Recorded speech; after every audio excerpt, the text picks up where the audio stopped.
Jessica. Welcome and welcome back to the Not Carrie Bradshaw YouTube channel. In this video, I'm reviewing slash recapping season 3, episode 3 of the Gilded Age. It's early. I'm doing this before I go to work, so my voice is not completely online yet, so forgive me for how I sound. We have to play catch up. I had to go see Cowboy Carter. I had some family things that happened. Work has been kicking my ass. Those are conversations for another day. Let's get right into this episode. I am saving my favorite part of the episode for last. So let's just blast through a couple of the major plot points here. So Aunt Ada is a great example of the fact that just because you have money doesn't mean that you are equipped to lead. I want more people to listen to that and let that really sit in your spirit. Just because you have money does not mean that you are qualified to lead. And for all of her faults, we have to acknowledge that Aunt Agnes is a galvanizing force. Aunt Agnes knows how to lead. She knows how to get the people going. She knows how to delegate. Aunt Ada is still finding her footing in that way. So despite the fact that she's the breadwinner of the household now, she still has not found her way to getting people to just, follow behind her. I think it's also important to acknowledge the role that grief is playing in Aunt Agnes's life. One of the things that grief will make you do is fixate on something to kind of soothe you or give you purpose. And temperance is where, I always get their names mixed up. Aunt Ada is, that's where she's fixating because she wants to feel closer to her deceased husband. And I completely understand that, but you also have to understand the extent to which you might be projecting the intensity of your grief or of your fixation onto other people. This is something that I have experienced in real life, seeing the way some people process grief or even their refusal to process it, and the fact that everything has to go somewhere. It's fascinating and can sometimes be devastating to watch. But I appreciate that. I forget the head maid, the head cook.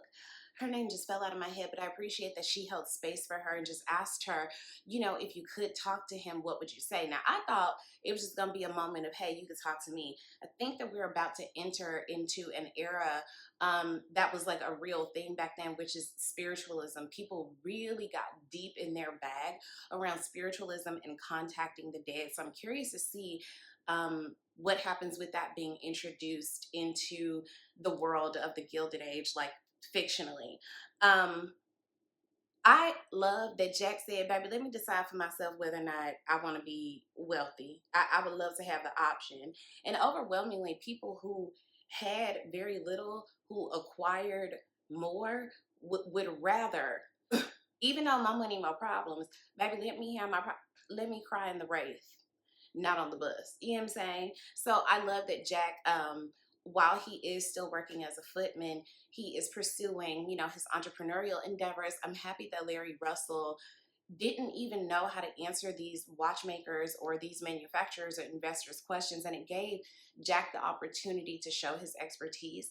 Now, I don't want to give Armstrong too much because she's a miserable bitch. However, I, even as a viewer, had to check myself. Why did I think that, even from a fictional perspective, that as soon as they went out to meet with these investors, that they would automatically get the money and the desires of their heart? Why did I think this? I appreciate that Armstrong brought him back to life, and it says something that holds true today.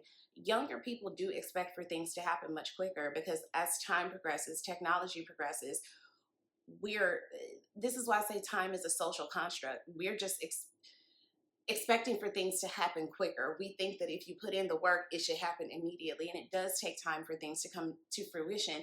But Armstrong can't help but to Armstrong. She's like, oh, I wasn't trying to give you no hope. I don't fuck with you like that. And it's sometimes I just want her to trip up and fall just for being a hateful bitch. Like, ain't you tired? Ain't you tired? Anyway, of course, we are all rooting for Jack over here and just happy to see how his American dream shines through, given the proper amount of time. I don't trust the Duke. I recognize that this is taking place during a time where in real life, English nobility was land rich, money poor. So they started coming to our country to find wealthy heiresses to marry to solidify their family's ability to uphold their properties. This is a huge plot line on what's the show, Downton Abbey. I forget, there's a name for it. I completely forget what it is, but this is very typical of the time. And it's interesting that our country fought an entire war about not having to submit to nobility, but in order to exercise power over other white people, these white people said, oh, well, we'll pay you if it gives us more access and if it makes us look better than these other white people that have nobility in our family. Absolutely. So the negotiations between George and the Duke fall apart because the Duke is like, I love George so much in terms of how he tries to protect his family. He said, I'll sign off on this. I'm making you a very wealthy man, but my daughter is going to have an allowance because we're not sending her across the world away from us, and we can't guarantee her safety, that she will be taken care of, because we don't even really know you like that, bro. So the Duke saying, well, how does that benefit me? That gave me pause. You're already being made incredibly wealthy for work that you didn't do. You want to be able to hold up your noble status and to be able to pay for this castle and all of these things. And the caveat that is making you question whether or not this is a good business deal is the fact that this man wants his daughter to have an allowance. What is that? Why is that making you fearful? I don't trust him. I think that he's too desperate, and I think that he's greedy.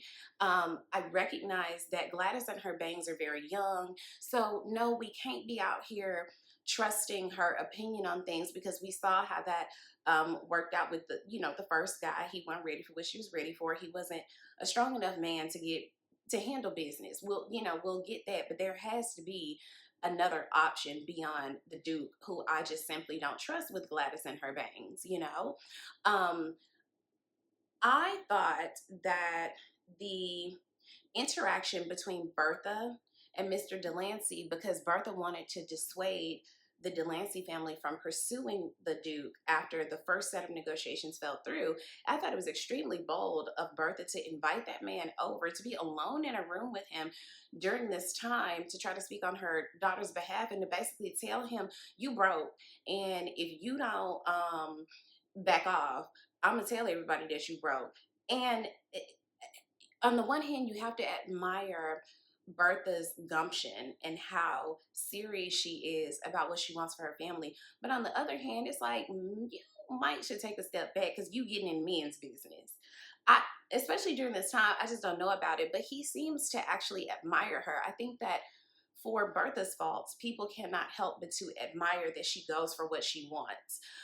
With that being said, that fuck ass maid went in and spilled the beans about Larry and Marianne. And did y'all notice Marianne's updo? Gorgeous, gorgeous look. The swirls and the, come on, 90s hype hair. We absolutely love to see it.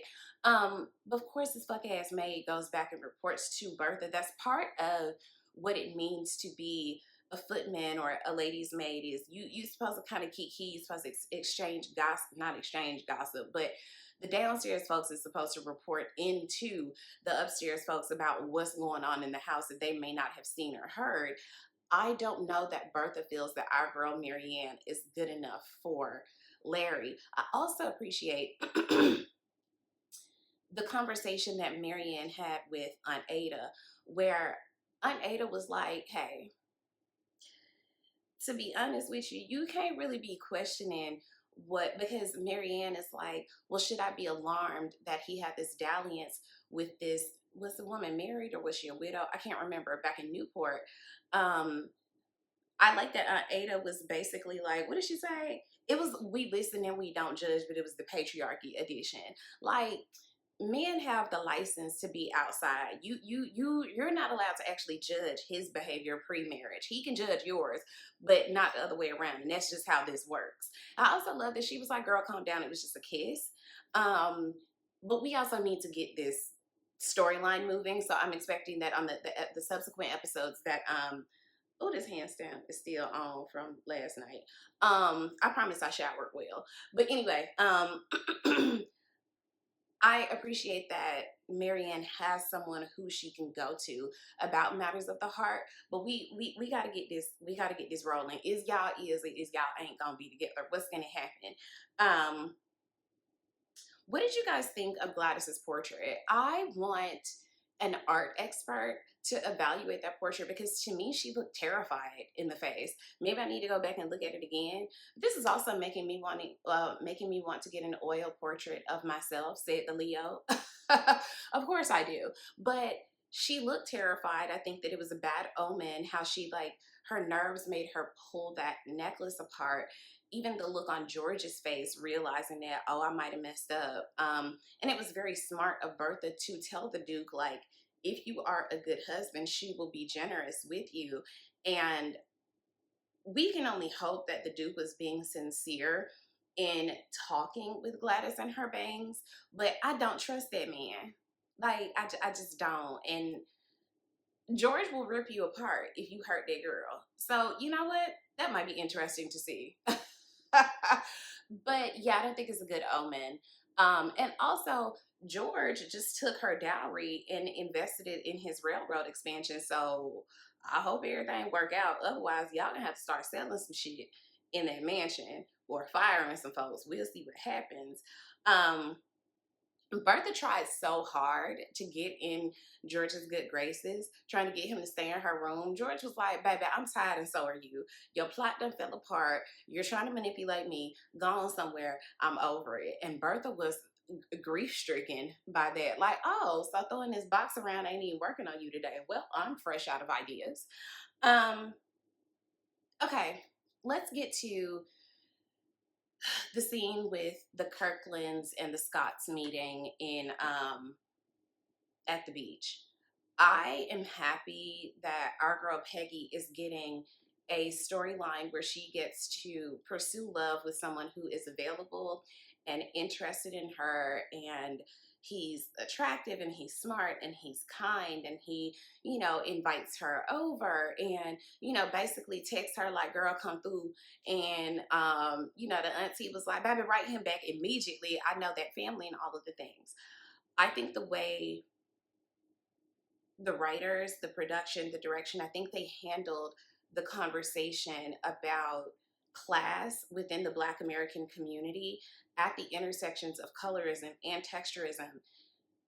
I think they did very well with that. Those kinds of things are triggering for me to see because I am not a hashtag Black excellence kind of person. And what I mean by that is I don't believe that capitalism will save Black people. I do believe that we need money in order to thrive. I do believe that we need more money for the fact that this country was built on our backs, our bones, our blood, our sweat, our tears, our minds. We have contributed so much to this country overwhelmingly that we have not reaped as many of the benefits that we should, right? But I'm not a talented 10th kind of person. I believe that everyone has something to contribute. I'm not one of those people who needs to believe that I am the descendant of kings and queens. I could be the descendant of goat herders. And I'm grateful to those folks for herding goats because here I am living a life that I'm proud of. You know, of course, we could always use a little more coins, so join the Patreon. But I don't need for the people who came before me to be doctors and lawyers and engineers and all of these careers and labels and degrees that we're told make you a better person. I was just having a conversation with my mom about people from her hometown that she just does not like to be around because it's always, oh, such and such got this and, you know, such and such got that. And my mom does not brag about what my brother and I have because there's more to life than those things. Not that they aren't things to be proud of, but we are valuable just in our existence. You don't have to be exceptional. You don't have to be all of these things to count as a whole person. So I find when I see the Black elite look down upon other Black people who aren't as educated or, you know, upwardly mobile or whatever, I find that very triggering because if this were my family probably would have been in the servant class. And this scene makes me question a couple of things. Um, why did these Black people need to have servants at all? Like, why was it okay to subjugate people who look like you to the same things that we just came out of? Why are you replicating the same system that white people have? Right. And I think that we're only just now getting to a point where we're stepping back and saying we need to define success in our own terms, because the way white people and capitalism has defined success harms us and harms others who are further marginalized. Right. I that's something I'm just curious about. Like, why did Black people also need to have servants? And of course, they couldn't get white servants. So why did we find it necessary to subjugate people who look like us in the same way that white people did? Um, I can give a lot of grace to Felicia Rashad's character, because while we have made a lot of strides as Black Americans, we also still have a lot that we struggle and contend with. However, we don't know the suffering that our ancestors know. We don't know what it means for your life to be at risk if you don't perform civility in the way these white people say that you should. Now, this is early on, so they haven't caught on to the fact that no matter how you show up in the world, you are still Black. No money, no degree, no complexion, no whatever is going to save you from the indignities of what it means to just be a Black person existing in the world, right? If there was a way to save your literal actual life back then by either pretending to be white because you had the features that allowed you to pass, or to separate yourself from the identity of enslaved people, if that was going to literally save your life and the lives of your family, I can give grace to why Felicia Rashad's character prioritizes light skin and pretending that, oh, our family has lived in Rhode Island for generations. We don't even know people from the South. I can understand why you wanted to breed out the Black features, because at the time you're still buying into the belief that if we can assimilate enough, we can be safe, we can not only live, but we can thrive. We have to look at the context that it was your literal life, and not just survival, but this woman dared to even say, I want my family to thrive. So Howard isn't good enough. We want our kids to go to the Ivy League. Don't let these kids be in the sun too much, because we don't want them to get darker so that they can go into the world and get better positions and get better partners. What frustrates me is I'm about to be 38 as of this recording. I remember an older family member asking my mom why she didn't partner with a lighter man so that my brother and I would be lighter skinned. We're not so far removed from people who think like that. I find those kinds of conversations triggering, because even being from Atlanta, I have been around the high school that I went to. We went to school with people who had a whole lot, and we went to school with people who had very little. There's a very close juxtaposition of the haves and the have-nots where I'm from in Atlanta. I have absolutely been in positions where I have felt that my friends that I have whose families were more upwardly mobile, who they came from two-parent households and their parents were professionals and things like that. I've absolutely been in positions where they made me feel that I wasn't the right kind of Black, or their parents tried to subjugate me in a certain kind of way because I didn't come from the same kind of family as they did. So they treated me like I was just like a background singer to their kid. I've absolutely experienced that, and it's horrible, especially because your kid isn't actually smarter than me. Your kid is not actually more cultured or more well-read than me. And it shouldn't even matter, but it feels horrible to go out into the world and be treated like you aren't a whole person of value, but then to experience that within your own community, it's its own kind of violence. So I absolutely understood Peggy's dad, Arthur, saying, I don't want to ever be around that woman again. And let's say Peggy and this guy work out? How is she going to treat our grandchildren? Look at how she treats the grandchildren that she has. It's an important conversation that I'm happy they didn't gloss over. And you can even look at how the patriarch of the family, this is a very, very, very fair-skinned man, but he even tried to step in and say that, like, if it weren't for this man, a lot of ailments that you've had, you probably would have suffered more. He is an important part of this community, and you're diminishing him because he came from enslaved people. If anything, you should be impressed with the life that this man has built for himself and his family after gaining his freedom. What are we talking about? But again, I have to give grace to, at this time, black people thought that that separating themselves from the American South was a way to assimilate, to get more. And in a lot of cases, it did work.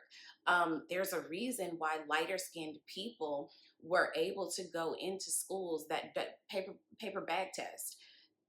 They were closer to whiteness, so they were more palatable, so they were more accepted in spaces. This is a real thing. It is a level of internalized racism that we have to give grace to the people who came before us for participating in, because they didn't know what lied ahead. They didn't know that on the Edmund Pettus Bridge, the people that were hosed down, beaten, and jailed were wearing hard bottom shoes and pea coats. They didn't know. So we can give some grace to it. I appreciate how Peggy stood up for herself. I appreciate that Peggy's mom was like, neither of her parents takes the full credit for her defiance. And I appreciate how Peggy stood up for herself. I like that Peggy said, babe, I didn't even ask you for your opinion on what I should do with my life. I love this character so much. I love the thoughtfulness of how she's being handled. And I love that her mom is stepping in and saying to her dad, remember what happened last time? You tried to impose your will on her. So I'm excited to catch up on these next few episodes. I'm hopeful that I'll have time before work over the next couple of days to get on track with you guys. So forgive me, but I do have a full-time job and a very full life outside of it intentionally. So forgive me for the delay, but we will catch up. Thank you guys for watching. Be sure to like and comment and subscribe and share and all of the things, and join our Patreon. I promise it will not lead to the subjugation of other Black people. And I also want to be really clear. I don't think that people intend to be condescending when they comment on some of my content, but I know how to read. I know how to research. I know how to watch a documentary. I know how to listen to a podcast. This is an entertainment channel, not an education channel. I don't have the time or the capacity to dig into the research and to educate about every single thing that is presented on this show. So because we're speaking about things from an entertainment perspective, please do not presume or assume that I don't know things or that I'm not reading up on things. I just want to throw that out there. Baby, I know how to read. I know how to read, and I have very strong comprehension skills. Okay, all right. See you guys soon. Bye.